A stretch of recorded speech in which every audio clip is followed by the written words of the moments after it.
Hello বন্ধুরা, শিখা spicy কুকিংয়ে আপনাদের সকল বন্ধুদেরকে স্বাগত জানাই। বন্ধুরা, আজকে আমি আপনাদের সঙ্গে শেয়ার করব পোস্ত দিয়ে বৈরালি মাছের রেসিপি। আর এই পোস্ত দিয়ে বৈরালি মাছের রেসিপিটি এভাবে বানালে খেতে হয় দুর্দান্ত স্বাদ। তো চলুন বন্ধুরা, দেখে নিই এই রেসিপিটি আমি কি করে বানাবো। তো বন্ধুরা, এই রেসিপি বানানোর জন্য আমি উনুনে কড়াই বসিয়ে দিলাম। কড়াইটি আমি এমনিই বসিয়েছি বন্ধুরা, উনুনটা এখনও জ্বালাইনি। তো এবার কড়াইয়ে দিয়ে দিচ্ছি কিছুটা সর্ষের তেল। এই রেসিপিটি আমি সর্ষের তেল দিয়ে বানাবো। তো সর্ষের তেলটি দিয়ে দিলাম। একে একে আমি উপকরণগুলো দিতে থাকি। প্রথমে আমি সর্ষের তেল দিয়ে এবার মাছগুলো দিয়ে দিচ্ছি। মাছগুলো আমি আগে থেকে কেটে ধুয়ে পরিষ্কার করে নিয়েছি, সেই মাছগুলো দিয়ে দিলাম। এবার দিব লঙ্কা চেরা, কাঁচা লঙ্কা নিয়েছি চিড়ে, পেঁয়াজ, হলুদ, জিরা গুঁড়ো, ধনে গুঁড়ো, স্বাদ অনুসারে লবণ, আর নিয়েছি কিছুটা আলু কুচিয়ে। আলুগুলো একটু আলু ভাজার থেকে একটু মোটা মোটা করেছি, সেগুলো দিয়ে দিলাম একসঙ্গে। তো একসঙ্গে দেওয়ার পরে এবার একটা খুন্তি দিয়ে ভালো করে মিশিয়ে নেব। বন্ধুরা, আমি কিন্তু উনুনটা এখনও জ্বালাইনি, তো আগে ভালো করে মিশিয়ে নেব।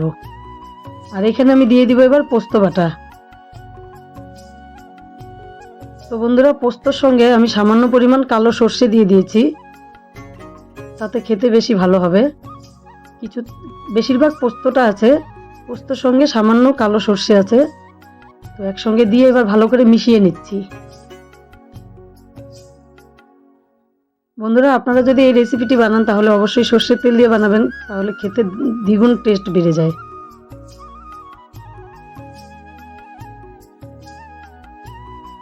ভালো করে মিশিয়ে নিলাম।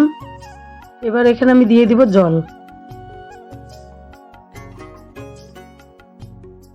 আর আমি যদি এখন জলটা না দেই তাহলে মাছগুলো নাড়াচাড়ার সময় উনুন জ্বালানোর পরে মাছগুলো ভেঙে যেতে পারে, যার ফলে এখন আমি জলটা দিয়ে দিব।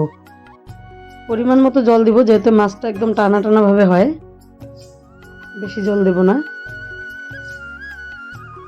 জল দেওয়ার পর আবারও একটু মিশিয়ে দিচ্ছি।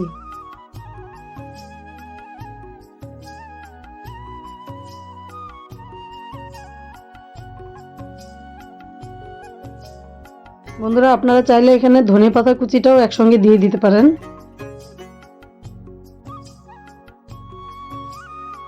এবার গ্যাসটি জ্বালিয়ে দিলাম। এখন একটা থালা দিয়ে ঢেকে রাখবো। আমি মিনিট 10 ঢেকে রাখবো। 10 মিনিট পর ঢাকনাটাকে খুলে নিচ্ছি।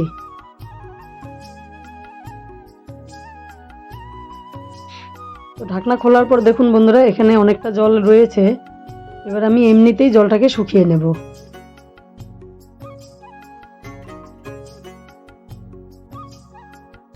আমরা তো এই মাছ অনেক সময় বেশিরভাগই আমরা সর্ষে দিয়ে খেয়ে থাকি। তো পোস্ত দিয়ে একবার খেয়ে দেখবেন। দেখুন আলুগুলো সেদ্ধ হয়ে গেছে সুন্দর।